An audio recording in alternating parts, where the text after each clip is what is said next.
Gak gue Ya, oi. una loto gak gue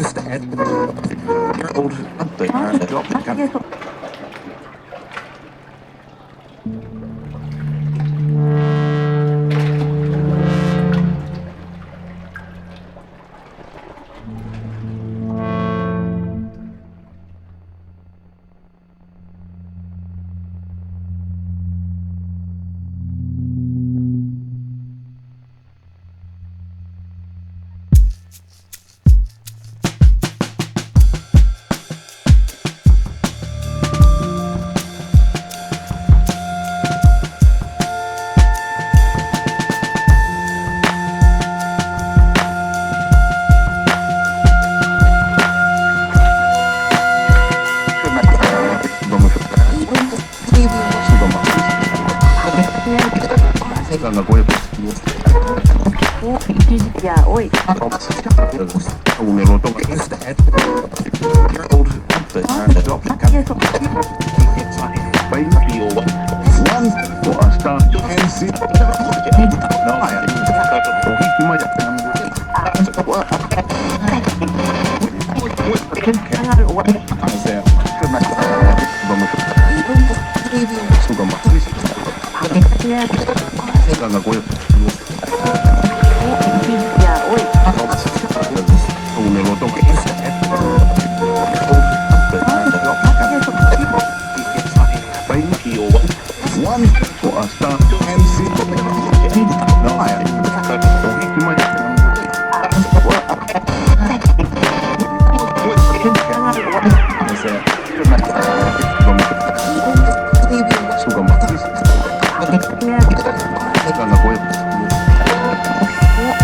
Ya, oi.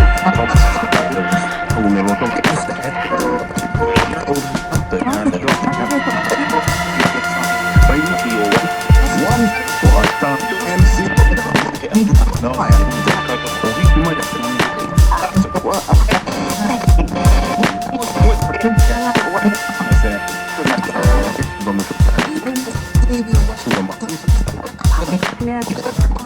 gue Ya, oi. una loto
ఉంది. ED అధికారులు ఈ కేసుకు సంబంధించి తాజాగా రెండో ఛార్జ్షీట్ దాఖలు చేశారు.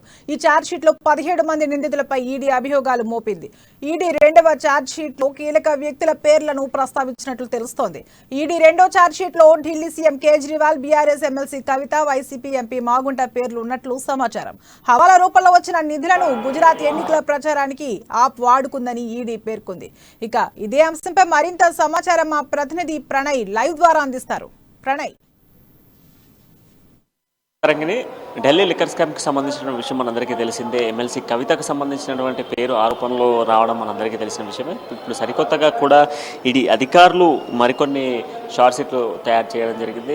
ఇది రెండో షార్ట్ షీట్ అని చెప్పుకోవాలి. దీంట్లో 17 మందికి సంబంధించినటువంటి పేర్లు అనౌన్స్ అవుతున్న పరిస్థితులు అయితే ప్రధానంగా కనబడుతున్నాయి. అయితే ప్రధానంగా మనం చూసుకున్నప్పటికీ ఢిల్లీ లిక్కర్ స్కామ్ కి సంబంధించినటువంటి ఆరోపణలు మనం చూసుకున్నప్పటికీ ఎమ్మెల్సీ కవితకు సంబంధించినటువంటి పేరు ప్రధానంగా వినబడింది. ఈ నేపథ్యంలోనే లిక్కర్ స్కామ్ కి సంబంధించినటువంటి నేపథ్యంలో ఎమ్మెల్సీ కవితకు సంబంధించినటువంటి విచారణను కూడా కొనసాగించడం జరిగింది. ఎమ్మెల్సీ కవితకు సంబంధించి కూడా ఈడీ అధికారులు ప్రశ్నించడం జరిగింది.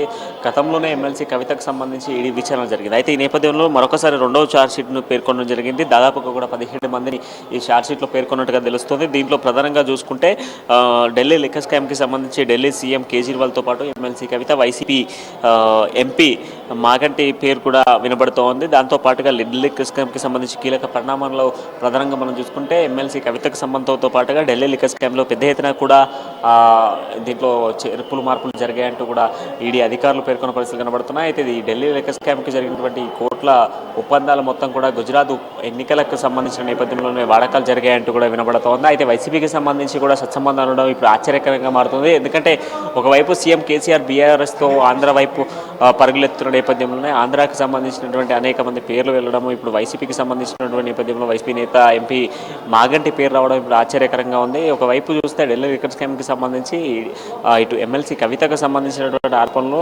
కవితకు సంబంధించి కవిత విచారణ కూడా చేపట్టడం జరిగింది. అధికారులు పెద్ద ఎత్తున కూడా కవితకు సంబంధించినటువంటి విషయంలో ఆరోపణలు ఎదుర్కొన్న నేపథ్యంలో కవితకు సంబంధించి ఎమ్మెల్సీలో ఆమె ఫోన్ ట్రాపింగ్స్ కావచ్చు, దాంతోపాటుగా ఆమె ఫోన్లో చేసినటువంటి కాల్ బైఫికేషన్స్ కావచ్చు, దాంతోపాటుగా ఆమె చేసినటువంటి కాల్ డిస్మాండిలింగ్ కావచ్చు, ఇవన్నీ కూడా ఈడీ అధికారులు సేకరించడం జరిగింది. దాంతోపాటుగా ఎమ్మెల్సీ కవిత ఇంట్లోనే విచారణ కొనసాగించారు. అయితే ఈ లిక్కర్ స్కామ్కి సంబంధించి మొదటి నుంచి కూడా సస్పెన్షన్ కనబడతా ఉంది. ప్రధానంగా చూసుకుంటే ఎమ్మెల్సీ కవితతో పాటుగా చాలామంది ఢిల్లీకి సంబంధించినటువంటి నేతలతో పాటుగా ఢిల్లీలో ఉన్నటువంటి ప్రముఖ ఏదైతే ఇటు లిక్కర్ స్కామ్కి సంబంధించి ఎక్సైజ్ అధికారులు కావచ్చు, మున్సిపల్ అధికారులు కావచ్చు, దాంతోపాటుగా వివిధ శాఖలకు సంబంధించినటువంటి అధికారులు కూడా ఈ ఢిల్లీ లిక్కర్ స్కామ్లో ఉండడం ప్రధానంగా చర్చనీయాంశంగా మారింది. అయితే ఢిల్లీ లిక్కర్ స్కామ్కి ప్రధానంగా చూసుకున్నప్పటికీ తెలంగాణకు సంబంధించి ఎమ్మెల్సీ కవితతో పాటుగా ఢిల్లీ సీఎం కేజ్రీవాల్తో పాటు ఎంపీ మాగంటితో ఇతర నాయకులు కూడా మొత్తం 17 మందికి సంబంధించినటువంటి పేర్లు ఇందులో రావడం ఇప్పుడు ఆశ్చర్యకరంగా మారింది. ఢిల్లీ లిక్కర్ స్కామ్లో మొదటి నుంచి కూడా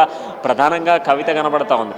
అయితే కవిత అనేది తెలంగాణ వరకు ఇంపార్టెంట్ కావచ్చు, కానీ ఇతర రాష్ట్రాలకు పక్కన పెడితే ఇతర రాష్ట్రాలకు చూసుకున్నప్పుడు కంపేర్ విత్ 3 రాష్ట్రాలలో కూడా ఢిల్లీ లిక్కర్ స్కామ్కి సంబంధించినటువంటి విషయంలో ఇప్పుడు సంచలనంగా మారుతుంది. గుజరాత్ ఎన్నికలకు వాడినటువంటి అమౌంట్ అంతా కూడా ఢిల్లీ లిక్కర్ స్కామ్ నుంచి వాడారు అంటూ కూడా ఆరోపణలు ఎదురుపడుతున్నాయి.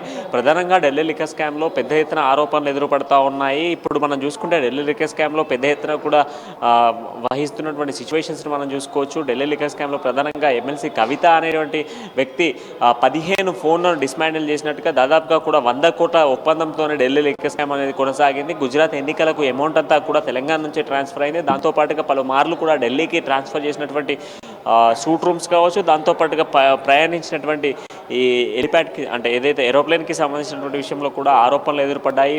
అయితే ఇప్పుడు మరొకసారి ఈడీ అధికారులు రెండో ఛార్జ్షీట్ని రెడీ చేయడం జరిగింది. దీంట్లో 17 మందికి సంబంధించినటువంటి నాయకులకు సంబంధించినటువంటి చాటర్ మొత్తం కూడా తీసి పక్కన పెట్టిన పరిస్థితులు కనబడుతున్నాయి. ఒకవైపు తెలంగాణలో ఏ విధంగా బీఆర్ఎస్ దూసుకెళ్తుందో ఆంధ్రాలో వైసీపీ దూసుకెళ్తున్న నేపథ్యంలో వైసీపీకి సంబంధించినటువంటి కీలక నేత మాగంటి పేరు రావడం ఇప్పుడు ఆశ్చర్యకంగా మారుతున్న పరిస్థితులు కనబడుతూ ఉన్నాయి. మొత్తంగా ఢిల్లీ లిక్కర్ స్కామ్కి సంబంధించి పెద్ద ఎత్తున కూడా ఆరోపణలు ఎదుర్పడేటువంటి పరిస్థితులు కనబడుతున్నాయి. మరొకసారి ప్రపంచం సృష్టించేటువంటి పరిస్థితులు కనబడుతున్నాయి. Tarangini. Okay, thank you Pranay.